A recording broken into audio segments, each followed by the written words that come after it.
हाय नमस्कार। आज आपली रेसिपी नवीन आहे हिरव्या मेथीच्या भाजीची। चला तर बनवायला सुरुवात करूया। चला किचनमध्ये। आता हिवाळ्याचे दिवस चालू आहे। हिवाळ्याची हिरव्या भाज्या पौष्टिक असते, त्यासाठी मी तुम्हाला एक रेसिपी दाखवणार आहे नवीन। पण त्या अगोदर तुम्ही माझ्या चॅनलवर नवीन असाल तर व्हिडिओला लाईक करा, शेअर करा आणि सबस्क्राईब करा। आता इथे मी 2 चम्मच तेल टाकलेले आहे आणि इथे आता तेल गरम झालेलं आहे आपलं। 2 कांदे घेतलेले आहे कापून, कांदे यामध्ये टाकायचे आहे।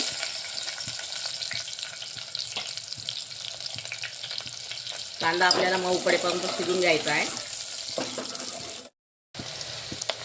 आता इथे मी अद्रक लसूण असं जाडसर म्हणजे असं बारीक करून घेतलेलं आहे, खलबत्त्यामध्ये कुटून घेतलेलं आहे। आता हे टाकायचं। कांदा आपला होतालेला आहे, तर हे टाकायचं यामध्ये। याला पण थोडं शिजू द्यायचं यामध्ये। आणि इथे हिरव्या मिरच्या घेतलेल्या आहे ठेचून, ह्या पण यामध्येच टाकायच्या आहे। 7 ते 8 हिरव्या मिरच्या घेतलेल्या होत्या।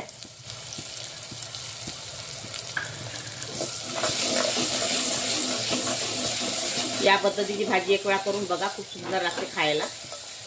आणि मला कमेंटमध्ये सांगा कुठून बघता, काय बघता, सिटीतून, शहरातून, गावातून। आणि आठवणीने हा व्हिडिओ बघा पूर्णपणे आणि एकदा करून बघा आणि भाजीची चव करून घेऊन बघा।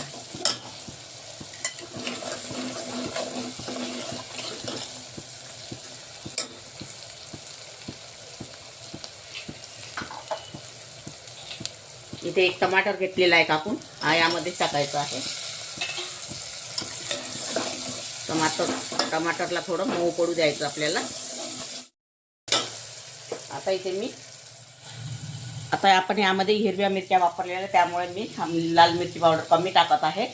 आणि इथे मी फक्त अर्धा चम्मच लाल मिरची पावडर घेतलेला आहे, 1 चम्मच जिरा पावडर घेतलेला आहे, 1 चम्मच धनी पावडर आहे, कस्तुरी मेथी आहे, स्वादानुसार मीठ आहे आणि हळदी पावडर आहे 1 चम्मच। हे सगळे यामध्ये टाकून घ्यायचं आहे। आणि इथे शेंगदाण्याचा कूट करून घेतलेला आहे मी, भाजून घेतलेले होते शेंगदाणे आणि हा मिक्सरला बारीक करून घेतलेला हा कूट यामध्ये टाकून घ्यायचा आहे आपल्याला। आता इथे थोडंसं 1 सेकंद होऊ द्यायचं।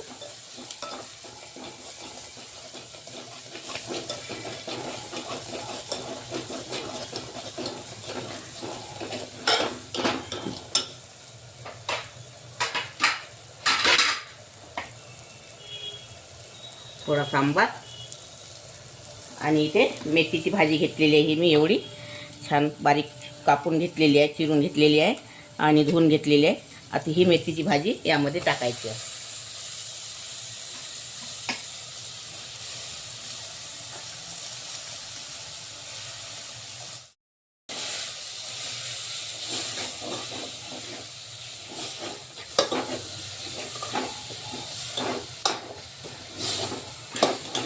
यामध्ये थोडं पाणी सोडायचं, कारण शेंगदाण्याचा कूट असल्यामुळे खालती लागू शकते। थोडं पाणी सोडून द्यायचं बघा।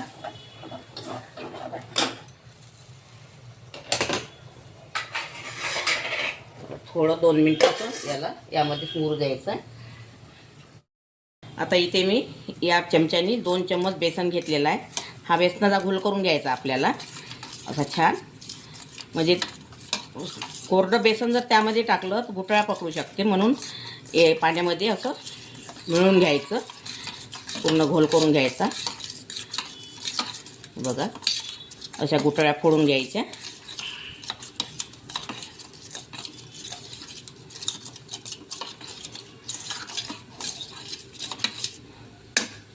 आणि हे बेसन यामध्ये टाकून द्यायचं।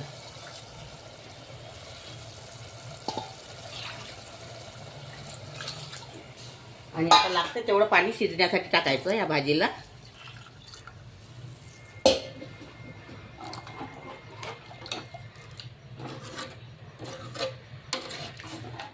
आता ही आपली भाजी होत आलेली आहे। आता यामध्ये मी तडका देणार आहे। यामध्ये लसूण टाकलेला आहे, 5 ते 7 कळ्या घेतलेल्या आहे। हा यामध्ये तेलामध्ये जांभूळ कलर येईपर्यंत होऊ द्यायचं छान।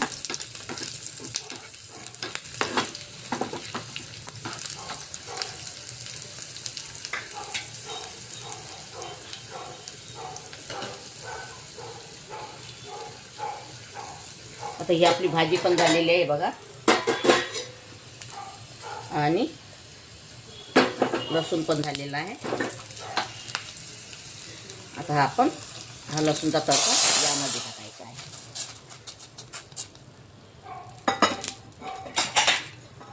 ही आपली भाजी आता तयार झालेली आहे बघा, मेथीची भाजी.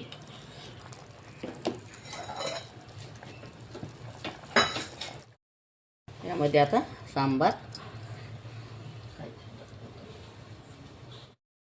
आपली ही मेथीची भाजी, मेथी शेंगदाणा भाजी तयार झालेली आहे. अगर तुम्हाला माझी रेसिपी आवडली असेल तर व्हिडिओला लाईक करा, शेअर करा आणि चॅनलला सबस्क्राईब करा आणि इंस्टाग्रामवरती जाऊन फॉलो करा. व्हिडिओ बघितल्याबद्दल धन्यवाद.